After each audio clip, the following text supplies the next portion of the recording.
Guys, welcome back. Of course, I'm Shar. Welcome to Twist and Shout. And today we're going to talk about toxic people, toxic relationship, what to look for, how to self-diagnose, and more. This prompted me because a YouTuber that I really like and I really appreciate has recently opened up about one of her past relationships pretty much damaging her, and it was very toxic. And she pretty much said that the signs were there. She just pretty much ignored them. Not intentionally, but when you're in love, right? And it prompted me because as I was watching her and describing as she was describing some of the behaviors of the young man, I saw myself. And I commented and said it. And I just said, wow, like, that sounds like me. Like, and you have to understand that when you go through enough toxic situations and circumstances, it becomes you. You become it. So even if you escape that person necessarily, you don't escape that issue or that scenario per se. Like, not in the mind and not in the heart. And I tell you what I mean. Up until my husband, like, to be honest, pretty much everyone I dated was very manipulating, and they called themselves pretty much being dependent on me emotionally. And it wasn't okay. What I thought was good for attention and, just pleasing myself and edifying myself, it was actually causing me to not have a healthy outlook on what attention is good attention and what intentions is good intentions. And like I said, just listen to her. I'm like, everything she was saying, I'm like, that sounded like what I was previously and sometimes still out of habit due to my husband. And it's like, that's not okay. And I think it's very big and very bold of one for her to express herself. And then me reflecting on me, I'm like, yo, like, reality check, like, some of those things definitely were you. And of course, some of them I knew. Like, God allowed me to see the stubbornness in me, the rebelliousness, the anger, the bitterness, manipulation. And it was at an all-time high when we first got together. But I thank God for progress and growth and strength. And it kind of just led me to say, you know what, let me talk about it, because somebody else may not be even aware that they have a situation going on. Like, you seen the common girl that says, I'm a hopeless romantic. Like, I'm in and out of relationships. Everybody just do me doggy, do me dirty. And reality check. Because mind you, once you leave a person's situation, it's up to you how or what you go to next. And 9 times out of 10, you normally find yourself in the same situation. Or, like I said, in my case, where you have been dealing with the toxic pattern so long that it becomes you, and your mind starts telling you or altering how you think love should look and how you think love should feel. And again, there's another toxic person. So what normally happens when a lot of broken people, they don't get deliverance, they don't take time out for themselves, like myself. Like, I was just dating and I didn't put a time frame on it. I didn't put a moment of growth or trying to get better or trying to get help or trying to seek God. Like, it was just like, hey, I want something when I want it.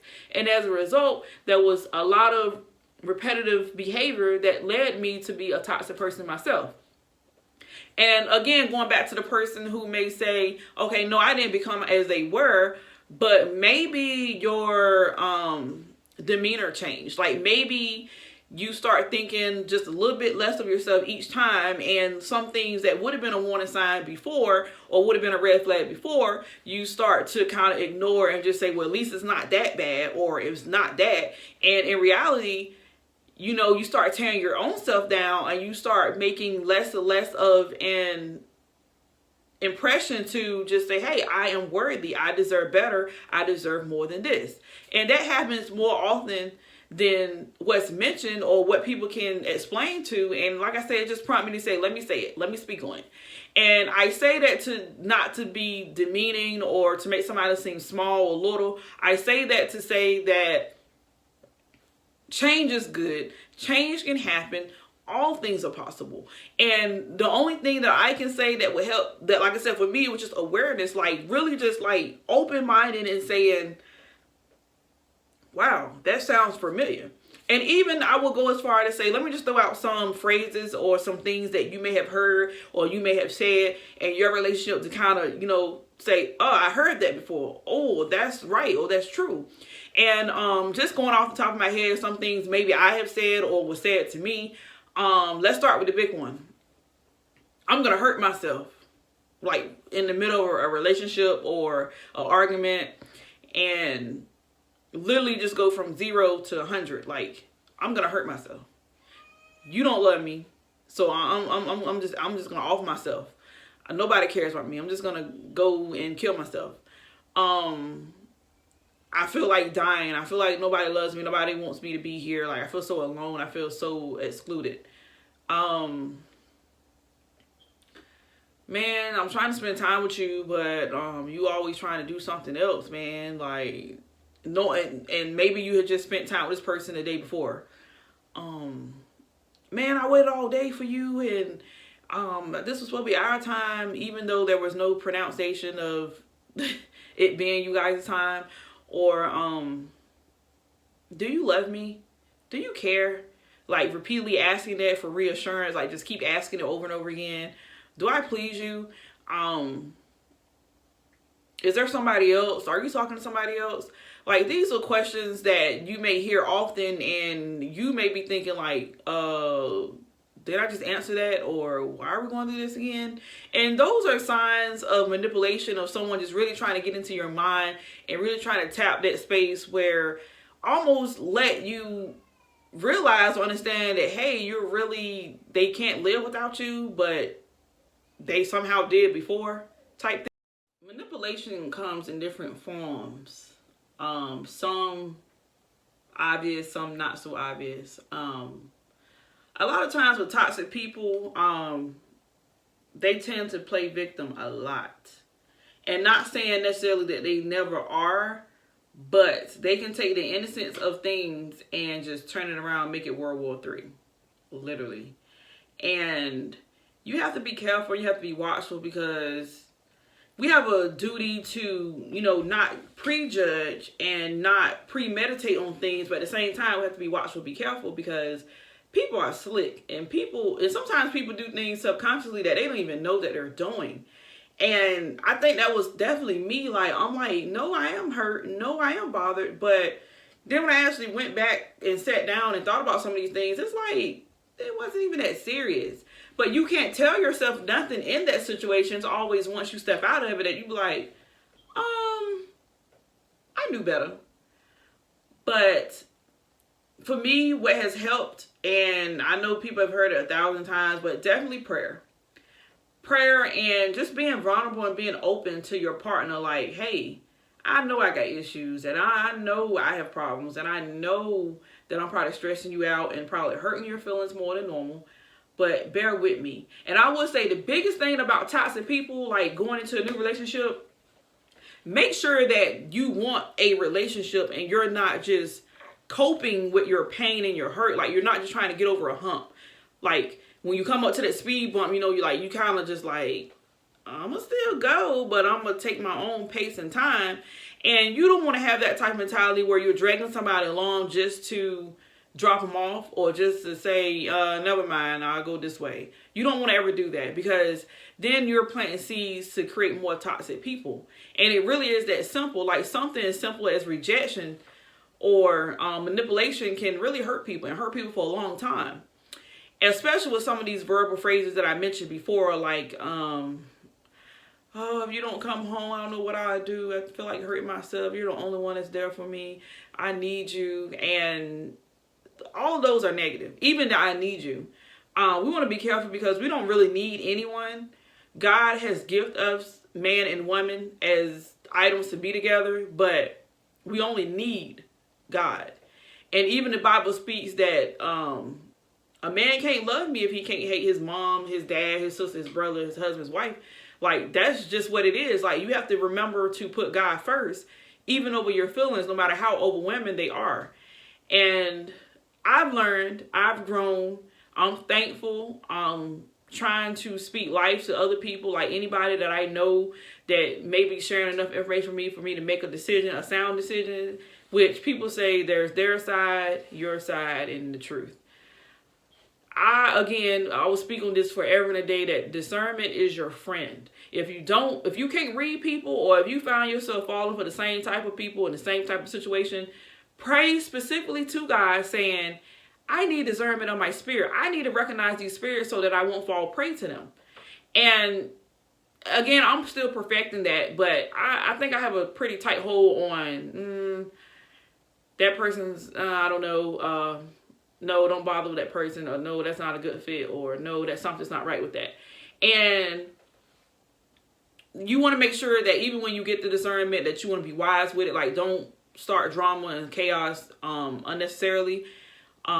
Make sure you're dealing with mature people, even with telling somebody like, hey, I don't think that guy's for you. Like, some people would get offended and turn that thing around on you, like, you don't know what you're talking about, you don't have my best interest in mind, you're a hater, you're judgmental. And it's like, God just gave me something that can potentially help you, and you're attacking me. And how many times have you got that, man, I told you so, or I should have known better? And like I said, we still have to be careful, because these are people's feelings and they still have emotions. I say for me, there's a book called Love Dare that was given to me and my husband by his older sister. And we haven't had a chance to read it together, but I did start to read it myself, because I took ownership in saying, you know what, I'm probably a tad bit more toxic than what you could think you are, because he thinks he has issues too. But that's just the humility of him to think that, you know what, I'm no perfect and you're no perfect and I am. That's just who he is. Whereas for me, it took some chastising and God just saying, hey, come on now, I need you to get right, for me to finally say, you know what, something's wrong with me and I want to fix it. Like, that's just what it is. And I started reading the book, and basically it just challenged you to interact with your significant other and do things and really think outside the box. And I would say that's a very good read, a very good read. I haven't even finished it yet, and I still say that's a very good book. And it's probably going to be more even powerful and impacting if we actually did it together. But I want to be an encouragement to someone. Like, if you have any questions, concerns about toxic relationships, any advice, any sound advice, any non-judgmental advice, because mind you, I don't know, maybe only 50 of you, and the rest of you is just people who thought gracious enough to allow me to entertain you for a few moments. So I would say, if you have any issues or concern, don't hesitate to comment below. If you're that transparent, or if you're like me, again, I will leave my email so that you can email me and just hit me up and say, you know what, hey, I got this scenario, I got this issue, can you pray with me? And I'm more than happy to do so and not judge, because everybody needs somebody to be like, hey, talk to me. Let me know what's going on. Somebody that's not going to judge, somebody that don't know the whole picture. And even if it's just an ear, to say, you know what, I typed that out, I sent it to you, you read it, I know it was read. I'm your person. Like, I don't mind reading. I have nothing but time on my hand, unfortunately, because I'm a stay-at-home mom. But the benefit is the gain of, listening and learning new people. I love that as well. And I would say, pray. And a lot of people have this idea that praying is supposed to be all fancy and all premeditated. And that's not genuine. That's like Pharisees. Like the Bible says, the ones that stand in the synagogues and in the temple that's loud and using fancy words and trying to make a scene like they so holy and they know everything. No, be humble. If it takes you just laying on your floor a couple minutes before you get your day started and say, Lord, help me. I feel toxic. I feel like I hurt someone. I feel like someone has hurt me, Lord. Create in me a clean heart and renew my spirit. If something as simple as that will start to seed to a prosperous, beneficial, positive road to success in your marriage, in your relationship, in your household. You can be toxic as a mother to a child, as a father to a child. Like, it's not narrowed down to relationships or a love relationship. Like, it could be any relationship. It could be a co-worker and a boss. It could be two co-workers. Like, the list goes on. But you know what the world sees and what we most dominantly put out there is that toxic relationship is just solely between a man and a woman, or whatever the case. But seek God. Seek him. Pray. I love you guys. God bless you guys.